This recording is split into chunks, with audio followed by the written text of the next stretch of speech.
Welcome, everyone, to Analysis of the Old Testament Survey presented by Pastor Gavin Productions and the Boiling Point Podcast.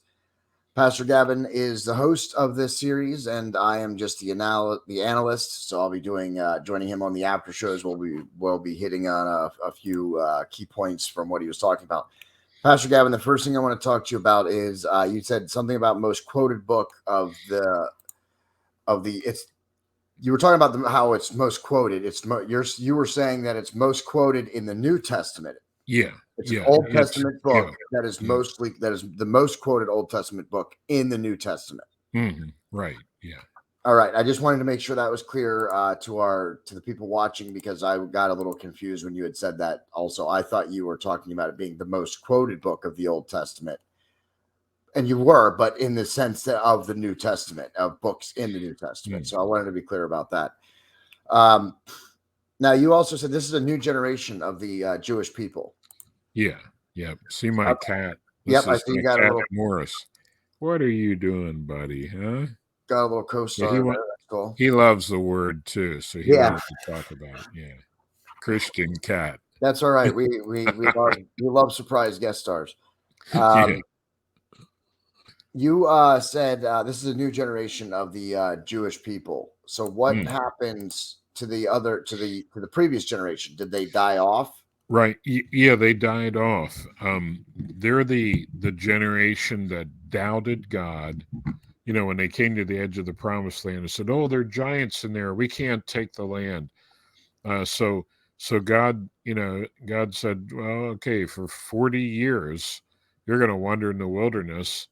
And, your carcasses are going to die.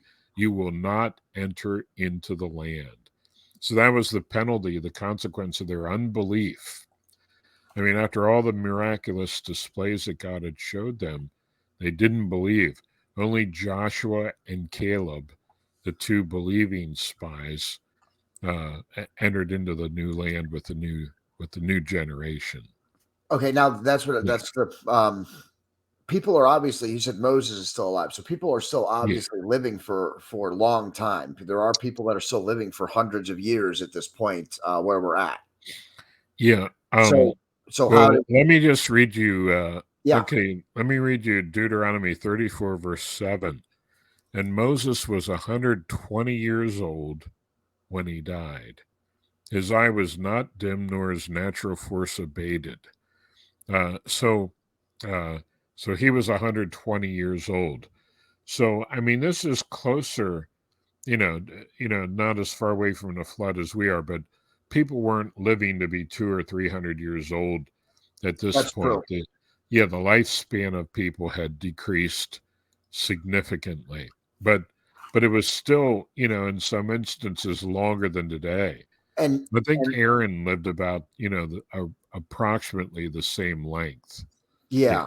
And also I want to say that, I mean, even back then, even Moses living to be 120, he wasn't like an old, he wasn't like an old man. I mean, they didn't have nursing homes back then. He was still like, right. Yeah. It says his eye was not dim, nor his natural force abated. Yeah. Yep. So, okay. We get God warns the Jewish people again. Mm-hmm. In this book. Yep. So he's got be faithful to God and he'll bless you, but be unfaithful, you'll be cursed, you'll be judged. And I mean, this is the third, we're in this is the fifth book of the Bible, and yes, he's given this warning, I think, in almost every book so far. Mm-hmm. Yeah. And so he's given this warning to a new generation. And, I see a parallel between that and the United States, because the world did at one time look at the U.S. and say, wow, what a wise and understanding people. And we want to be like them. But now we have corrupted ourselves and largely turned against God. And now the nations of the world are thinking, man, you guys are a bunch of idiots.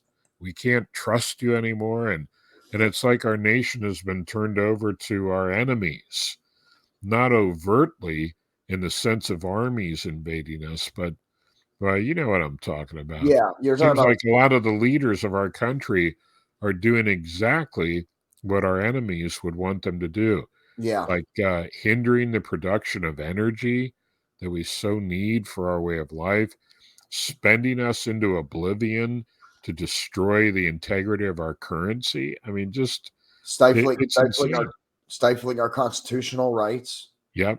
And God told Israel that if you obey me, I'll bless you, and I'll make you the head and not the tail, and you shall lend unto many nations and shall not borrow. But the opposite would happen if they were unfaithful to God. So, my prayer for America is that, it's hard to say, Lord, please bless America, even though we're a wicked country. My prayer for America is, Lord, please send a revival.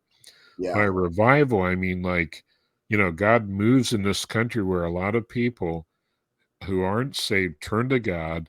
A lot of Christians that are just kind of wishy-washy really get serious about serving the Lord, and that we can meet the preconditions for God to bless us. So absolutely, and I completely agree with you on that. And Proverbs says righteousness exalts a nation, but sin is a reproach or shame or disgrace to any people. And it's not just our elected officials either. I mean, clearly the people of America, I mean, not everybody, of course, when I say people of America, there's plenty of still good people and good Christians, and there are, and but when we got cities burning to the ground, being called protests, that's not, I mean, it's pretty clear that it's the people, not just the elected officials, but the people have been corrupted as well. Yeah. Now, John, one thing I'm seeing about how corrupt our nation is, I've been seeing on the news that there are a lot of stores. I'm talking about grocery stores and Walmart and stores that we know well that are closing stores because there's so much shoplifting. And it's like they're not prosecuting the shoplifters. So these stores are closing up, and there's some communities there's no grocery store because so much shoplifting. And then you have district attorneys that don't prosecute that sort of thing. And our nation is becoming more and more decadent. Yeah. And godless. Yeah. That is absolutely for sure. Now, the last point that I wanted to hit on is when the Jewish people, when Israel becomes a nation again. Yeah. 1948. Yeah. Now, was that was prophesized? Isn't that prophesized? Yes. We can find that somewhere in the Bible, right? Yeah. Ezekiel and Jeremiah talk about how, they would be scattered throughout the nations, but the Lord would bring them back into the land of their fathers. And eventually, he will restore them, and he'll give them a new heart and put his spirit within them. That part hasn't happened yet. But that'll take place in connection with the return of Christ. Yes. And now I want to reference and give a little shout out, Jonathan Kahn, just in case maybe he catches this episode. Reference to a little shout out, Jonathan Kahn. He does some episodes on it, and he has a episode where he actually even the date of 1948 is prophesized in the Bible. Like it's down to at least the year, maybe not the exact day, but it's prophesized to the year that Israel would be back, would regain their country. Yeah. I just wanted to bring that up because I thought that's very interesting how, if you study the Bible, you can really find out a lot more than just by reading through it once or even twice. You know what I mean? If you really dig in and study the Bible, you can really learn a lot.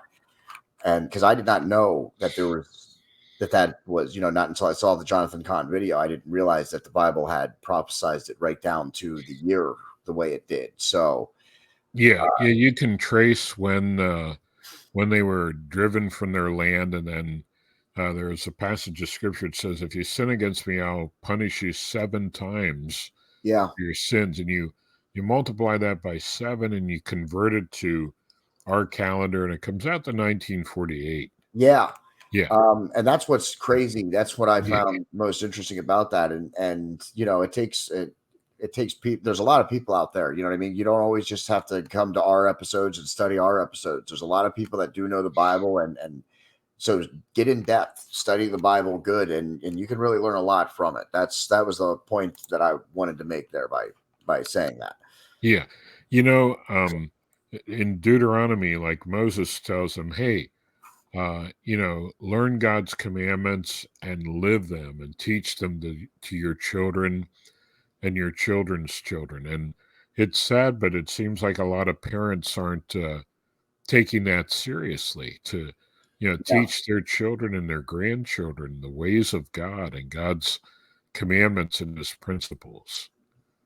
And yeah, I completely agree with you. And check out our episode that Pastor Gavin and I are at this time we're shooting this. We haven't shot it at the time it's released. It might have been shot and could be posted, but Pastor Gavin and I are going to do an episode on changing, if the nation changes, if the world changes, how we can delay God's judgment and postpone it, and why that's not working against his will. It'll be a great episode that we'll talk about. So make sure you look for that just in case it is out, or if it hasn't been out, then look for it soon.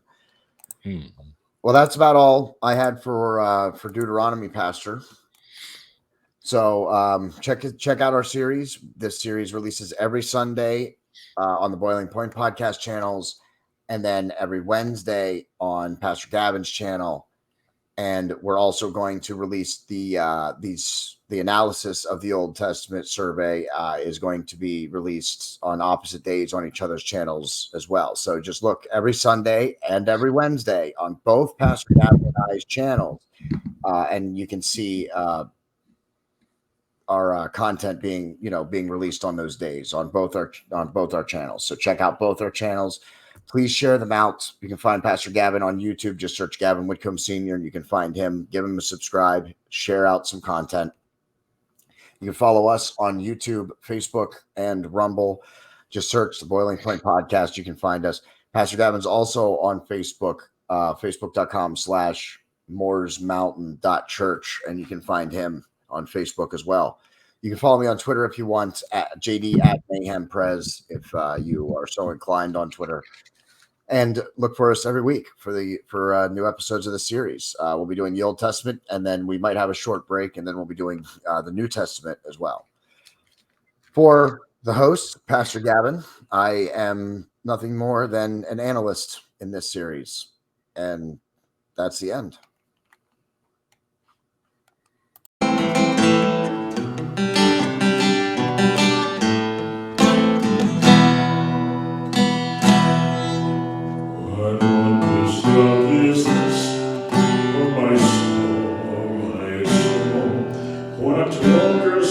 Is this, oh my soul? What wondrous love is this? Here comes the Lord of bliss, to bear the dreadful curse for my soul, to bear the dreadful curse for my soul.